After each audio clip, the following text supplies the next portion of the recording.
to perioperative management of anticoagulants. Okay, so how to approach this guideline? There are two key different entities, okay, that might sound similar. One is you need to be aware of who are all the women who have a low risk of thrombosis and high risk of thrombosis. That's one, because that helps you to identify those who require bridging thromboprophylaxis. The other entity is who are the women who are undergoing procedure that has a low risk of bleeding and high risk of bleeding. Why you need to know that? That helps you to determine when you need to stop and restart the anticoagulant. So these two are two different ones, but could sound similar. Okay, so here, particularly with regards to warfarin use, who are the women who are at low risk of thrombosis and at high risk of thrombosis? So remember these three factors, those who are at high risk of developing thrombosis. This is an important exam question. VTE stroke or TIA within the last 3 months. Atrial fibrillation with multiple risk factors and mechanical heart valve. So these three women with these three conditions are at high risk of developing thrombosis. Why you need to know these three? Because for these three conditions, you have to bridge them with thromboprophylaxis. You can't just stop the anticoagulation and leave them off the anticoagulation for longer time. You need to bridge them and stop the anticoagulation as close as possible to the surgery, thereby to reduce the risk of them developing VTE. Okay, so only for women with these three conditions, you have to think about bridging them with thromboprophylaxis. What are the procedures that are associated with low risk of bleeding and high risk of bleeding?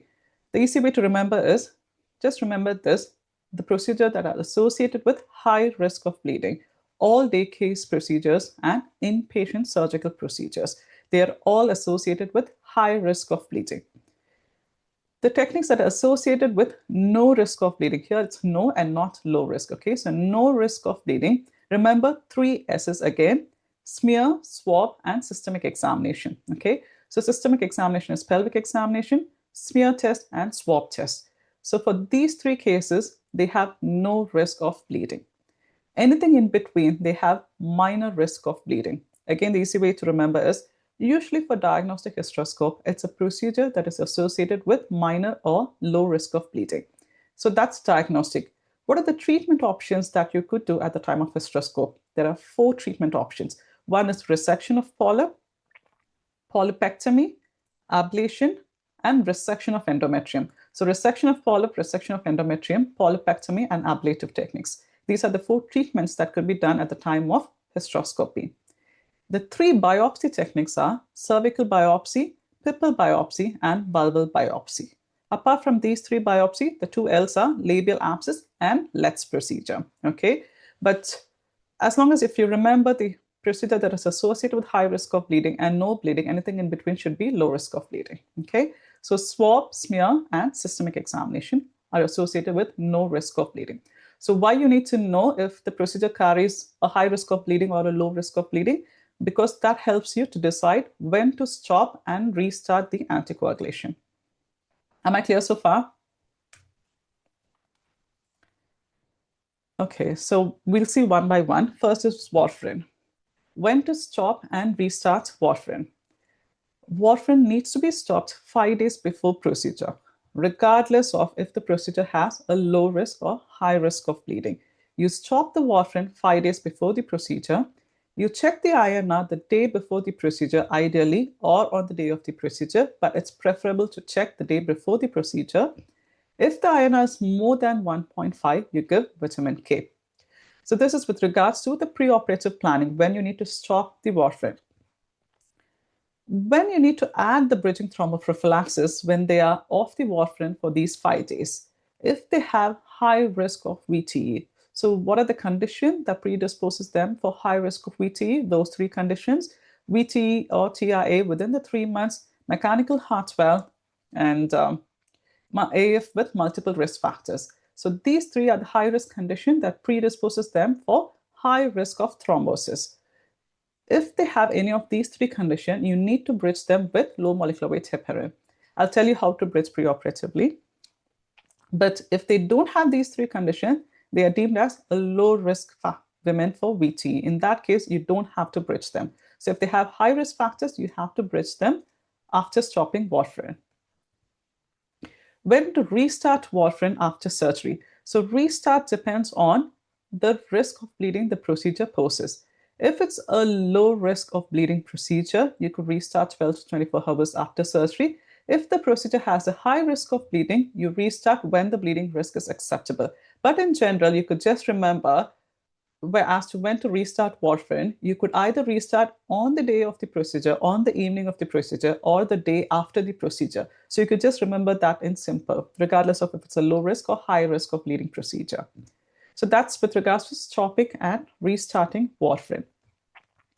If they have been bridged with low molecular weight heparin, which means they have all the high risk factors for thrombosis, the low molecular weight heparin needs to be restarted 24 hours after the procedure if the procedure carries a low risk of bleeding, and 48 hours after the procedure if the procedure carries a high risk of bleeding. So 24 hours and 48 hours, depending on the bleeding risk the procedure carries.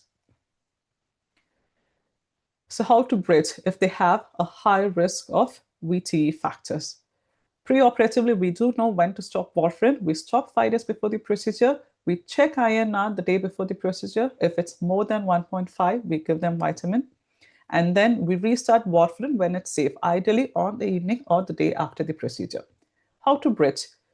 So once we stop the warfarin, if they have those 3 factors that increases the risk of developing VTE, you start them on treatment dose of low molecular weight heparin once the INR falls. So start them on therapeutic heparin, not the prophylactic, once the INR falls. The last dose of the therapeutic dose of warfarin needs to be stopped 24 hours before the procedure. Just like women with VTE in pregnancy, if they are on treatment dose fragment, we stop the treatment dose 24 hours before the procedure. Likewise, for these women undergoing gynecological procedure, if they are on treatment dose of fragment, you have to stop them 24 hours before the procedure, okay? And on the day of procedure, you do verify the INR. What has to be done after the procedure? So we do know warfarin could be started in general the evening of the procedure or the day after the procedure. With regards to restarting low molecular weight heparin, it has to be started 24 hours after the procedure if the procedure carries low risk of bleeding. So remember all the few procedures that I mentioned with regards to diagnostic hysteroscopics where the treatment could be offered, all the biopsies. So in those procedures, it could be restarted 24 hours later. However, if the procedure carries a high risk of bleeding, you need to restart the treatment dose. This is all therapeutic dose, 48 hours after the procedure. So you wait at least until 48 hours. But then that's quite a long time to wait before putting them back on heparin. In that cases, you could consider a prophylactic low molecular weight heparin, okay? So that's with regard to restarting the heparin. Once we've restarted them on low molecular weight heparin, when to stop? So you have now overlapped warfarin along with heparin postoperatively. You keep checking the INR daily. If the INR is in therapeutic range, then you stop the warfarin and you just advise them to keep going with warfarin. You stop the heparin and you advise them to keep going with warfarin.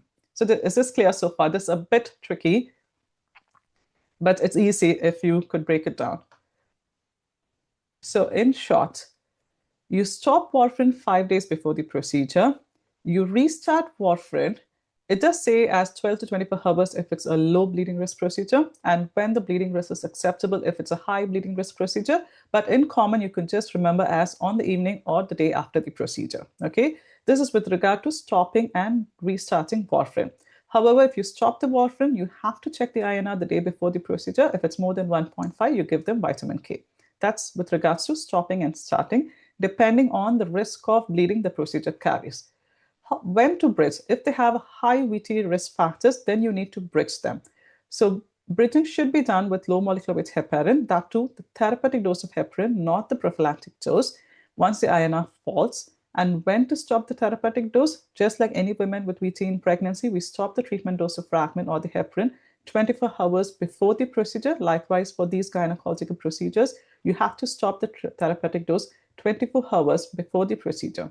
When you restart the warfarin, it depends on if the procedure has a low risk or a high risk of bleeding. If it's low risk, you start a day after. If it's high risk, you start 2 days after the procedure. And when to stop once the INR is in therapeutic range. So this is a nutshell with regards to when to stop and restart warfarin and when to bridge them, how to bridge, and how to take them off the low molecular